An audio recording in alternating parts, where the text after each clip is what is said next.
నీ శ్రమను దరిద్రతను నేను ఎరిగిదను, అయినను నీవు ధనవంతుడివే.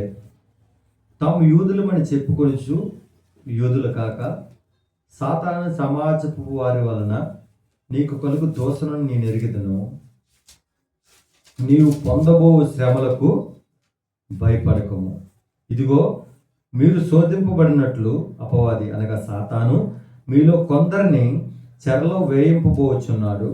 10 దినములు శ్రమ కలుగును, మరణము వరకు ప్రాణాపాయం వచ్చినను నమ్మకంగా ఉండుము, నేను నీకు జీవ కిరీటం ఇచ్చేదను. హల్లెలూయా. ఈ మాటల్లో మనం ఒక వచనాన్ని మనం పట్టుకున్నట్లయితే దేవుడు స్పష్టంగా మనకు తెలియపరుస్తున్న మాట ఏంటో తెలుసా? శ్రమలను చూసి భయపడవద్దు. పై వచనం మనం చూసినట్లయితే మన దరిద్రతను, మన యొక్క శ్రమను ఆయన ఏం చేశాడంట? ఎరుగని అంటున్నాడు. నీ యొక్క శ్రమను, నీ దరిద్రతను నేనేం చేశాను? నేను ఎరిగిదను. అయినను నువ్వు ఎవరని చెప్తున్నాడు దేవుడు? ధనవంతుడే. ఈ లోకంలో ఉన్న ధనం గురించి దేవుడు మాట్లాడలేదు, కానీ తన రాజ్యంలో ఉన్న ధనం గురించి దేవుడు చెప్తున్నాడు.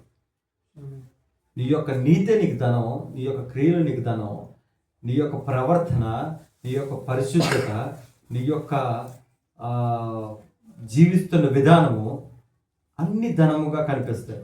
అంటే ఈ ధనాన్ని పట్టుకొని పరలోక రాజ్యంలో నీకు స్థానాన్ని సంపాదించుకుంటావు. ఈ యొక్క మెసేజ్కి మూలవాక్యం ఏంటంటే, శ్రమను చూసి మనం ఏం చేయకూడదంట?